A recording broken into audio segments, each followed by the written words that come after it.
Welcome, everybody, to the Welpdom. Thanks for joining us here in the greatest place on earth. It really is. This is a request from Emma, who would like us to watch some more Taylor Swift, Ryan. Emma says, by me. I've loved watching all your reactions. You guys are so funny, and I appreciate your guys' honesty as well. Aw. Well, we try. All right.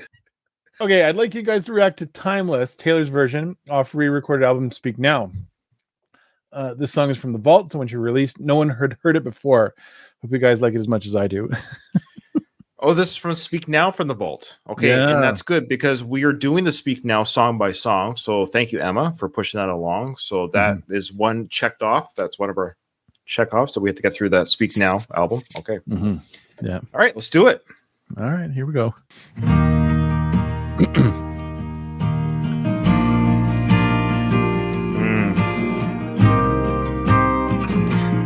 I'm always torn because I like the country Taylor too. Like I'm always torn. Down the block there's an antique shop, and something in my head said stop, so I walked in.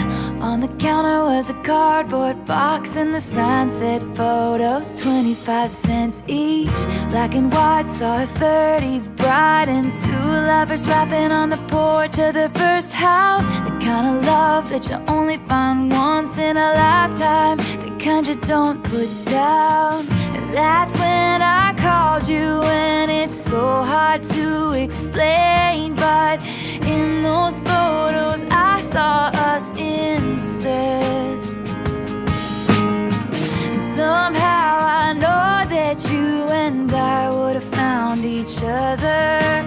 In another life you still would have turned my head, even if we'd met on a crowded street in 1944, and you were headed off to fight in the war. You still would have been mine, we would have been timeless. I would have read your love letters every single night and prayed to God you'd be coming home alright. And you would have been fine, we would have been timeless. 'Cause I believe that we were supposed to find this. So even in a different life you still would have been mine, we would have been timeless.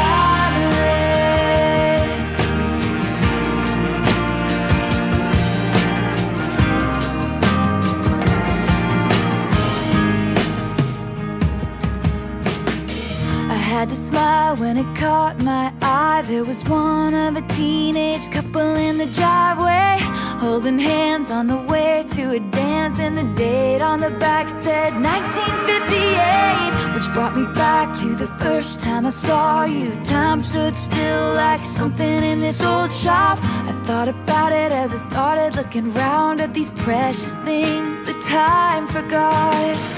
That's when I came upon a book covered in cobwebs, story of a romance torn apart by fate.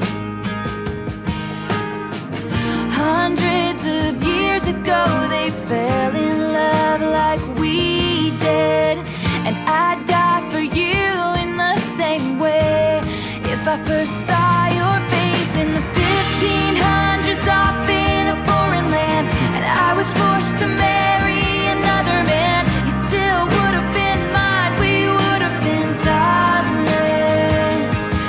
I would have read your love letters every single night and run away and left it all behind. You still would have been mine, we would have been timeless.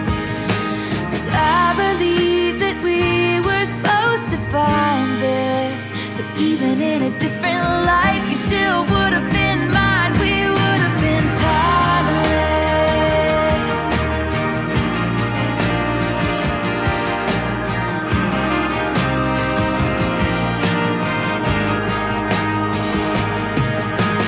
Time breaks down your mind and body. Don't you let it touch your soul. It was like an age-old classic. The first time that you saw me, the story started when you said hello. In a crowded years ago. And sometimes there's no proof, you just know you're always gonna be mine. We're gonna be.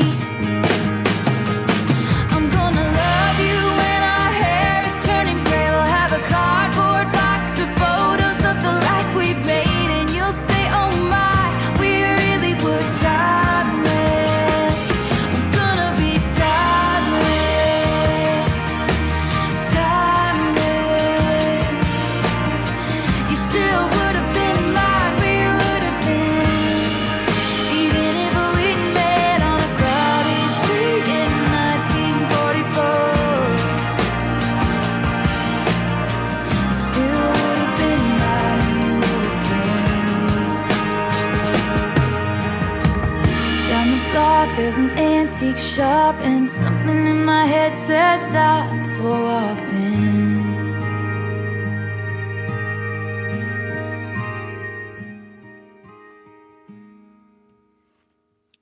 Well, I'm going to say that last picture looked like a little bit like Taylor, so that's got to be your mom. Is that family or mom? No, not mom. That seems too old for the mom. Would it not be grandparents? Oh yeah. You're right. She's younger than us, Nathan. Those are old pictures. All the pictures in the video are her grand. I should have called it, but you could see the grandmother looking like her, eh? Yeah. Oh yeah. Yeah. You could easily spot that. So grandparents. That's what I figured. Thank you for confirming that for us, Alice. Thank you. I said right at the beginning, where once I heard that acoustic guitar kick in, and Taylor, when she countrifies her voice a little bit, these are the early albums, and I'm like, man, I don't, maybe I just like older versions of Taylor. It's hard to, I don't like to compete because that's not what I'm trying to do. But she has such a storied career already at such a young age. But I know there's definitely fans of hers of the country days. There's fans of her, the older or the newer music or the pop music. She would have been safe in the country.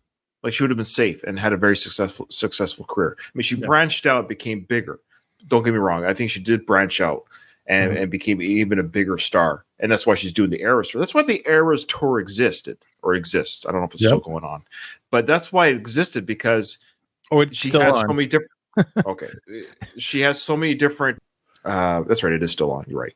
It has so many different. It's called Eras because she recognizes herself that I have all these different sounds and different parts of my career. So she's actually dedicated a whole concert to establish that. So yeah, I mean, beautiful song. I love the chorus, close to her heart. And I love the idea, of course, she's saying no matter when we would have met, whether it's the 1500s or now or whatever, like our love is timeless. We would have met. We're star-crossed lovers, as they say. It's fascinating. I mean, I enjoyed the song. I think the song is timeless itself. Like, I think that's kind of the point, because like I say, I like the song. I'm interested, however, this is the beginning of what I think it's an ongoing problem for Taylor, is this everything is perfect. Like when she described and we'll be old and we'll be gray and we'll look through that box of all those wonderful memories that we made together and everything was perfect. Yes, but life isn't perfect. You want stuff to work out in life. There's a lot of compromise that has to be made. Like you have to be able to say, put yourself aside quite a bit and say, all right, let's work together. And it's not all about me. It's not about you. And, it's frustrating. It's annoying. It's dirty. It's messy. That's what life is. And I often worry about this with any musician that kind of paints this picture of like how life should be, because it doesn't always go that way. Yes. Okay. Let me push back a little bit. I hear what you're saying, but then you're saying a painter should never paint a pretty sunset that's peaceful. I mean, yes, life is. Well, that's what I'm saying. So here it comes. Well, no, but no, I have to speak that. So I'm saving people commenting is what I'm getting. I'm going to speak for the few. So your point is valid, Nathan, but I would argue back that that's what artists are doing, is they're portraying the wants, the desires that they want. I would suspect Taylor wants this. This is something she dreams for. This is something that she sees her grandparents have lived through, this timeless love. It is old school, back when divorce rates were low. People fought through their struggles and trials and they grew old together. I suspect she wants that. I suspect it is romanticized. I suspect that's something she does desire and she's looking for. And that's what artists do, though. We make movies and books that portray a time or a scenario that we may never experience, or that's what we listen to. We don't want to listen to a song that's just about chaos and struggles and pain, because we need music to escape the struggles and pain that we have in life. So you're right. I hear you. sometimes I push back on things when I find them to be too like. It's not that it's cliche. I would not say that song is cliche because the lyrics are very clever and they're like it's classic Taylor choosing lyrics that haven't been used before and doing them in a way that maybe sounds slightly different than what everyone else is doing. I generally worry about those kinds of things all the time, and maybe it's because I have 3 daughters and I don't want them to think the world is just don't worry, sunshine and unicorns. I don't think anyone thinks that. I'd be surprised. Even my kids who are 9 years old, my youngest are 9, they know life. Because we teach them that life is a struggle. Life is hard and it takes work and effort. So, anyways, all right, beautiful song. I love Taylor. Of course, we love Taylor so much. She's an amazing artist. We're not saying anything that people haven't heard 100 times, but we'll just say it 100 more times. Thank you, and thank you, Emma, for this request and get us back on the Speak Now album. I don't know where we're at with it. We're about halfway done, or just over halfway done. So okay. We're a little past over halfway done. Yeah. All right. Cheers, everyone. Thank you. Great. Thanks, everyone. If you want to check out our Taylor Swift catalog, it is extensive. I forgot. Okay, so really quickly, my daughter, who's 9 years old, she's a huge Swiftie. My wife and her went to see the Eras movie concert, right? And she goes, Daddy, they just dropped on Amazon Prime the Eras tour, and it's the extended edition. There's 3 songs. She listed the 3 songs that weren't at the theater. That is in this. It's on the Eras tour that's now streaming. Just can I rent it? I'm like, honey, no. Wait till we can either buy it or it's free on Prime or Netflix, right? Like we dropped whatever $150 for her to go to the movies with the popcorn, and my sister-in-law, my wife went with her. And so it's like $150 for that. Now she wants to drop another $25 to rent it for 3 hours or whatever it is for 2 days. And I'm trying to explain to her, and she was like freaking out at me. I'm like, sweetheart, this is how they get you, because it's not even available to buy. You have to rent it. It's not even an option to buy yet. That's how they get you. They got you in the theater. Now they're offering you 3 extra songs, but you have to rent it. You can't buy it because you might want to rent it 1 more time and 3 more times. But I'm told, just hold out, honey. They're going to make it available to buy, or it's going to be free to stream. Just you hold out. We're going to hold out. No offense to Taylor, but we're not renting it and then buying it. Okay. Yeah. And that's what it'll be on our channel eventually. Yes. So the question is, will you guys be reacting to the Eras Tour movie? Yes. It's a 3-hour plus movie. I suspect it's going to be a 4 or 5 parter. Nathan and I are going to do that for free. We did the Reputation for free, and we did the 89 tour for free. We promised our listeners, yes, we're going to do the Eras tour for free. We have not seen the movie. We have not seen the tour. That will be done when it's available to buy or streaming for free, whatever comes first. Streaming for free. Yeah. Well, we can afford to buy it if we had to. But Yeah. Okay. Thanks, everybody. That was fantastic. I hope you enjoyed our discussion. Lots of discussion. You can check it out in all of our other Taylor Swift reactions. Yeah, we'll see you in the next one. We done?